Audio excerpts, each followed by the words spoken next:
All right, Wayne Allyn with the great Bill O'Reilly here on the Wayne Allyn Show. Bill, welcome to the show. Thank you, Wayne. Thanks for having me back. Hope you had a great weekend. And I think it's a comical weekend because the Democratic Party is self-destructing.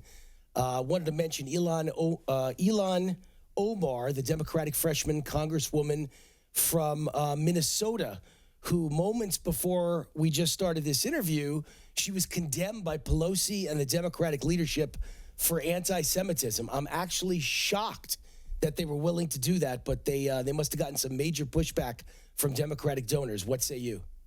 I think your assessment is correct. I think the Democratic donors in Hollywood and in the major cities said enough. You know, you got to get this woman under control. She obviously, I don't like to use those kinds of words, anti-Semitic, racist, homophobic. I just, because I don't know what's in people's hearts. But she's obviously anti-Israel to the extent that it bleeds over into the religion, into the Jewish religion. And all you have to do is read her tweets, and you know that's true. So you're right. It's about money, and, you know, Nancy Pelosi doesn't have any use for these newcomers anyway, so that's why it happened. All right, we also have a new entrant into the, I'm laughing because we have a new entrant into the Democratic presidential race. For the most part, I've never heard of any of these people. I mean, I've never heard of the Minnesota Senator Amy Klobuchar. I'm not even sure how you pronounce it. I'm sure you could correct me. Klobuchar, yeah. But she's now in the race. Klobuchar, she's trying to compete with Elizabeth Warren, who's the more liberal. How is this going to play out in mainstream America? Not well, I assume you'll say. Well, I mean, Ms. Klobuchar is a intelligent woman. She won every congressional district in Minnesota. 60% of the people put her back in the Senate.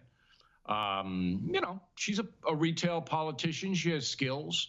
She's not a far left nut like some of them are, but she'll play along if that's where the money's coming from, because obviously all of these people need money to run around the country telling people they should be president. I don't really have a strong feeling one way or the other about Ms. Klobuchar. Minnesota is an interesting state. It's not crazy left if you go there, but they vote crazy left. Al Franken, hey. So I don't think she's got a shot. She has no shot.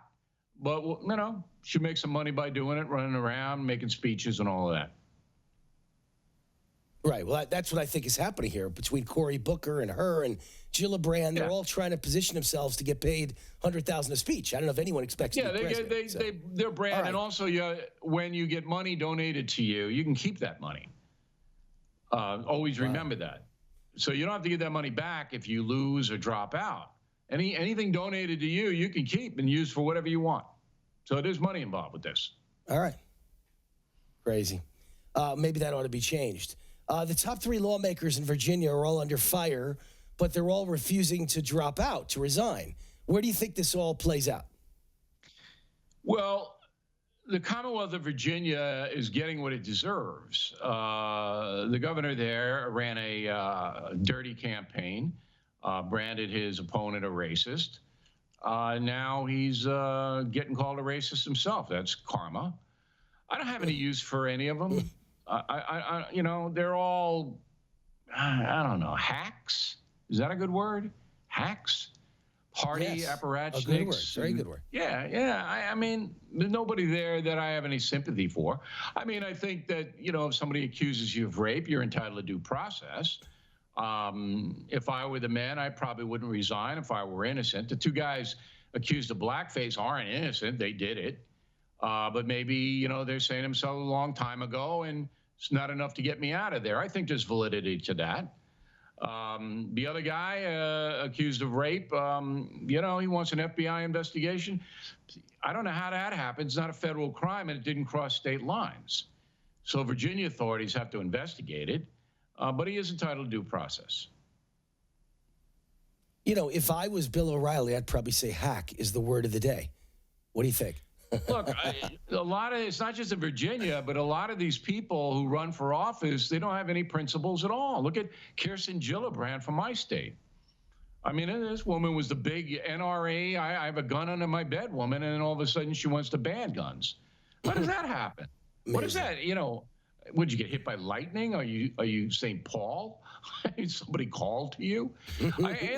And once I see that, Wayne, once I see that you have no principles at all, I don't care what party you're in, you're gone. All right, let's talk about your book. You're writing a book about President Trump. You were just on Air Force One. You spent some time with him. I don't know if you want to illuminate us on what you guys discussed, but what's the book about? What do you want to know? I can tell you. Look, the book I'm going to break it on your show. The book is called "The United States of Trump: How the President Really Sees America." It's a history book, not pro-Trump, not anti-Trump. It's the truth about how he formulated his views now that he's the most powerful man in the world. I think people should know that in a way that isn't rooting and it's not hating. It's the facts that I can assemble. And I think it's going to be a fascinating book. So what do you want to know about Air Force One? Well, how did the talk go? What did you guys discuss? Well, it was hard because he doesn't want to talk about his childhood and his teenage years. His parents shipped him out to military school. He doesn't want to tell me why. I found out, but he don't want to tell me. So he's sitting in his office on Air Force One. It's a big office, but right in front of him is a big TV screen, and there's Fox News. And I went, oh my God, I know what this is going to be. So I'm asking him a question about, hey, tell me about your Queens neighborhood, and what was it, a rough and tumble? And he's looking at the cable thing, I was like, hello, testing, interview time. So it was hard. And he didn't want to do it. But he's known me for more than 30 years, and he did me a favor, which he constantly reminded me of. I'm doing this for you, Bill. Haney, you know why? I'm doing this for you. I got enough, close to an hour of tape. But I would have loved to have had more.